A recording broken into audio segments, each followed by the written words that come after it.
Professor KMS ന്യൂസിലേക്ക് സ്വാഗതം.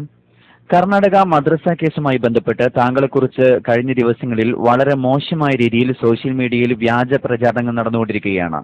ഒരു അഡ്വക്കേറ്റ് എന്ന നിലയിൽ പ്രൊഫസർ എങ്ങനെ പ്രതികരിക്കുന്നു ഇതിനോട്?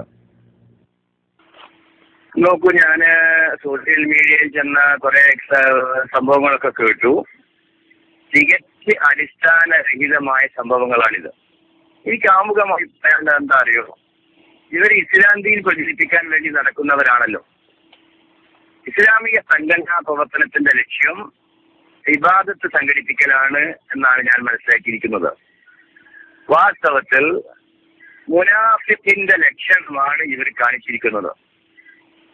കോടതിയില് ഞാൻ വാസ്തവത്തിൽ പറഞ്ഞാൽ കർണാടക കോടതി കണ്ടിട്ട് പോലുമില്ല.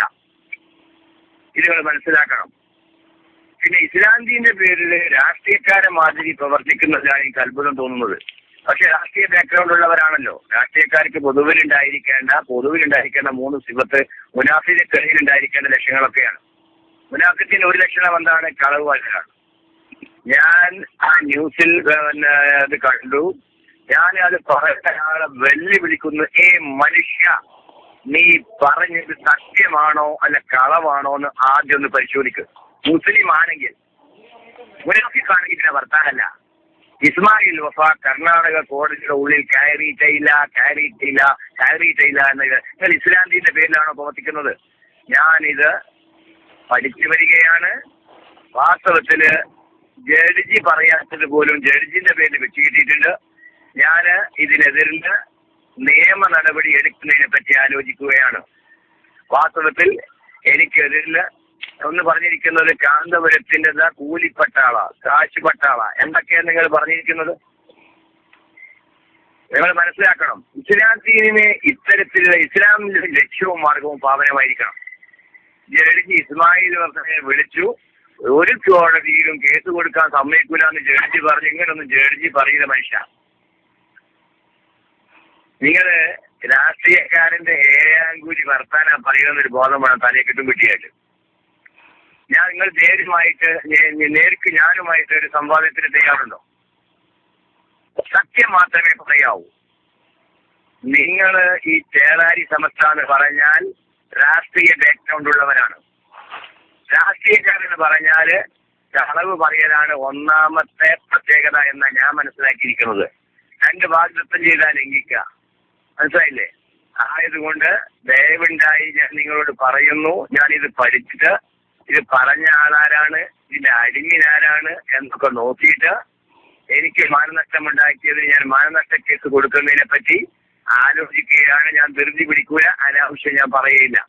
കളവ് പറഞ്ഞാൽ നാളെ പടച്ചവന്റെ മുന്നിൽ മറുപടി പറയേണ്ടി വരുമെന്നൊരു ബോധം നമുക്കൊക്കെ ഉണ്ടാകുന്നത് നല്ലതാണ്. പ്രൊഫസർ, മറ്റൊരു ചോദ്യം. താങ്കൾ ഈ മദ്രസ വിഷയവുമായി ബന്ധപ്പെട്ട് കർണാടകയിൽ പോയിട്ടുണ്ട് എന്ന് കേൾക്കുന്നു. എപ്പോഴാണ് പോയത്? എവിടെയാണ് പോയിട്ടുള്ളത്? അത് ഏകദേശം ഒരു 3 ആഴ്ച ആയിരിക്കണം. വേണമെങ്കിൽ ഞാൻ കൃത്യമായി ഡേറ്റ് എടുത്തിട്ട് ഞാൻ പറഞ്ഞു തരാം. ഞാൻ സെക്രട്ടേറിയറ്റില് അവിടുത്തെ മൈനോറിറ്റി ഡിപ്പാർട്ട്മെന്റിലാണ് ഹാജരായത്. 2 കക്ഷികളെയും വിളിച്ചിട്ടുണ്ടായിരുന്നു.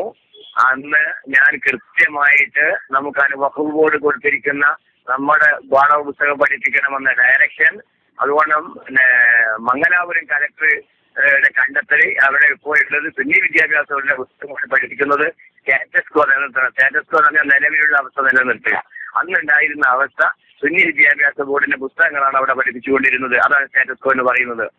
ഒരു നിലക്കും ഇവർക്ക് അനുകൂലമായ ഒരു തരിമ്പും ഞാൻ അവിടെ പരിശോധിച്ച ഒരു സ്ഥലത്തും കണ്ടിട്ടില്ല എന്നതാണ് യാഥാർത്ഥ്യം. എന്നിട്ട് ഞാൻ കോടതിയിൽ പോയി എന്നും കോടതി എന്നെ ശാസിച്ചുവെന്നും ജഡ്ജി പറയാത്ത കാര്യങ്ങൾ ജഡ്ജി പറഞ്ഞിട്ടുണ്ട് എന്ന് പറയുന്നത് ഏത് ഇസ്ലാം ദീൻ പ്രകാരമാണ് എന്നാണ് ഞാൻ ചോദിക്കുന്നത്. ഞാൻ ചോദിക്കട്ടെ, ഈ അനൗൺസ് ചെയ്ത ആൾക്ക് എന്റെ ഫോൺ നമ്പറിൽ എന്നെ ഒന്ന് വിളിക്കാൻ തയ്യാറുണ്ടോ? നമുക്ക് സത്യം അറിയണ്ടേ, ഹാക്ക് അറിയണ്ടേ? ഞാൻ എന്നോട് ചോദിക്കുക, ഞാൻ പറഞ്ഞുതരാം എന്താണ് ഹാക്ക് എന്ന്. നേരെ നമുക്കൊന്ന് സംസാരിച്ച് കളയാം. എന്നിട്ട് നിങ്ങൾ പറഞ്ഞത് ഇത്ര സത്യമുണ്ട് എന്നും ഞാൻ പറയുന്നതിൽ എന്റെ കളവാണെന്നും ഇത് നിങ്ങൾ കേൾക്കല്ലോ. കേട്ടിട്ട് പറയൂ, ഇസ്മായിൽ വഫ പറഞ്ഞിരിക്കുന്ന ഇന്ന കാര്യങ്ങൾ കളവാണ് എന്ന് നിങ്ങളൊന്ന് സമർത്ഥിക്കുക. എന്നിട്ട് വേണമെങ്കിൽ നമുക്ക് ഫോണിൽ സംവാദം നടത്തി കളയാം. ദയവ് ചെയ്ത് എനിക്ക് പറയാനുള്ളത്, ഇസ്ലാം ദീനി ലക്ഷ്യവും മാർഗവും പാവനമായിരിക്കണം എന്നൊരു ബോധത്തോടു കൂടി സത്യം മാത്രം നിങ്ങൾ പറഞ്ഞാൽ മാത്രം മതി എന്നാണ് വിനീതമായി നിങ്ങൾക്ക് വേറെന്തെങ്കിലും ചോദിക്കാനായിട്ട് ചോദിച്ചു. ഇപ്പോൾ സോഷ്യൽ മീഡിയകളിൽ ഫേസ്ബുക്ക് പേജുകളിൽ അതുപോലെ സുന്നി വിഭാഗത്തോട് ശത്രുത പുലർത്തുന്ന വ്യക്തികളുടെ ഫേസ്ബുക്ക് വാളിൽ അതുപോലെ വാട്സപ്പ് ഗ്രൂപ്പുകളിൽ ബേലക്സിൽ SKSSFന്റെ ക്ലാസ് റൂമിൽ താങ്കൾക്കെതിരെയുള്ള ശബ്ദ സന്ദേശം, ചിത്രങ്ങൾ, വാർത്തകൾ പോസ്റ്റ് ചെയ്യപ്പെട്ടിട്ടുണ്ട്. ഈ പോസ്റ്റുകൾ ചെയ്തവർക്കെതിരെയും പേജ് അഡ്മിൻസ്, ഗ്രൂപ്പ് അഡ്മിൻസ് ഇവർക്കെതിരെയും എന്തെങ്കിലും നടപടി സ്വീകരിക്കാൻ താങ്കൾ ആലോചിക്കുന്നുണ്ടോ? തീർച്ചയായിട്ടും നിയമപരമായിട്ട് എന്തൊക്കെ ചെയ്യാൻ പറ്റുമോ, സൈബർ ആക്ട് പ്രകാരവും ഇന്ത്യൻ ക്രിമിനൽ നിയമപ്രകാരവും IPC നിയമപ്രകാരവും എന്തൊക്കെ ചെയ്യാൻ പറ്റുമോ സകല നടപടി ഞാൻ എടുക്കും. എനിക്ക് മാനക്കേടുണ്ടാക്കുന്നതാണ് സംഭവം. ഞാൻ നടപടി എടുക്കുന്ന കാര്യം ഞാൻ ആലോചിച്ച് വരികയും നിയമപരമായിട്ട് ഞാൻ മുന്നോട്ട് പോകുവാൻ തന്നെ ചെയ്യും. അല്ലെങ്കിൽ ഇവർ പരസ്യമായി എന്നോട് മാപ്പ് പറയേണ്ടി വരും. തെറ്റ് മനുഷ്യന് പറ്റാം, പക്ഷെ ഇവർ കൽപ്പിച്ചുകൂടില്ല. ഇവർക്ക് തെറ്റ് പ്രചരിപ്പിക്കൽ മാത്രമേ ഇവർക്ക് വാസ്തവത്തിലെ രീതി അതാണ്. കാരണം രാഷ്ട്രീയ ബാക്ക്ഗ്രൗണ്ടിലുള്ളവരല്ലേ. ഞാനിവരെ പറയുന്നത് ഈ സമസ്ത എന്ന് പറയണ്ട, ഈ എന്ന് പറഞ്ഞാൽ മതി. ഇന്നത്തെ KD സിസ്റ്റർ ഈ എന്ന് പറഞ്ഞാൽ തോറ്റോലി എന്നർത്ഥം. നേതൃത്വം അവർക്കില്ല, ന്യായം അവർക്കില്ല, കളവ് പറയാൻ അവർക്ക് യാതൊരു മടിയില്ല. സാക്ഷാൽ സമസ്ത എന്ന് പറഞ്ഞ് നടക്കുകയും ചെയ്യും. ഇതാണ് സംഭവിക്കുന്നത്. പ്രൊഫസർ, താങ്കൾ പറയുന്നു ഇവർക്കെതിരെ നടപടി സ്വീകരിക്കുമെന്ന്. താങ്കളുടെ ഈ പ്രതികരണം കേട്ട ശേഷം അത്തരം പോസ്റ്റുകൾ റിമൂവ് ചെയ്യപ്പെട്ട് കഴിഞ്ഞാൽ എങ്ങനെയാണ് താങ്കൾ നിയമ നടപടിയുമായി മുന്നോട്ട് പോകുന്നത്? Okay, that's right. ഇവിടെ ഞാൻ പറയുന്നത് ഞാൻ എന്നെ പറ്റി വന്നത് മുഴുവനും വേണ്ട വിധത്തിൽ എല്ലാം റെക്കോർഡാക്കി കഴിഞ്ഞിട്ടുണ്ട്. ആ റെക്കോർഡാക്കി കഴിഞ്ഞത് കൊണ്ട് തന്നെ എനിക്കതുമായിട്ട് മുന്നോട്ട് പോകാൻ കഴിയും എന്ന കാര്യം ഉറപ്പാണ്. നിയമപരമായിട്ട് എന്തൊക്കെ ചെയ്യേണ്ടത് എന്ന് ഞാൻ ആ വിഷയം ഇത്രയും നേരം മിണ്ടാതിരുന്നത് തന്നെ ഇതിനെപ്പറ്റി സമഗ്രമായി പഠിച്ച് ഞാൻ മാത്രമല്ല സീനിയർ അഡ്വക്കേറ്റുമാരുമായൊക്കെ സംസാരിച്ച് ഒരു നയം രൂപീകരിക്കാൻ വേണ്ടിയാണ് ഞാൻ ഇതുവരെ കാത്തിരുന്നത്. ഇവർ വിചാരിക്കും ഇതുവരെ ഞാൻ മിണ്ടാതിരുന്നത് കൊണ്ട് എനിക്കൊന്നും മറുപടി പറയാനില്ല എന്ന്. ഞാന് ഇവരുമായിട്ട് എന്റെ സീനിയർ അഡ്വക്കേറ്റുമാർ മുതൽ എല്ലാവരുമായി സംസാരിച്ച് എങ്ങനെ മുന്നോട്ട് നേക്കാമെന്ന് പ്ലാനിന് വേണ്ടിയിട്ട് സമയമെടുത്തതാണ്. അതുകൊണ്ട് അവരവിടെ നീക്കിയിട്ടുണ്ടെങ്കിൽ പോലും അത് ഫുള്ള് റെക്കോർഡ് കോടതിയിൽ നിലനിൽക്കത്തക്ക രീതിയിൽ എന്തൊക്കെ ചെയ്യേണ്ടതുണ്ട് മനസ്സിലാക്കിയൊക്കെ സീനിയർ അഡ്വക്കേറ്റുമാരുടെ അടക്കം ആ നിർദ്ദേശപ്രകാരം ചെയ്യേണ്ടത് ഞാൻ മുന്നിലേക്ക് ചെയ്തു കഴിഞ്ഞിട്ടുണ്ട്. താങ്ക് യു സർ, താങ്കളുടെ വിലപ്പെട്ട സമയം KMH ന്യൂസിന് വേണ്ടി കണ്ടെത്തിയതിന്. ഓക്കെ.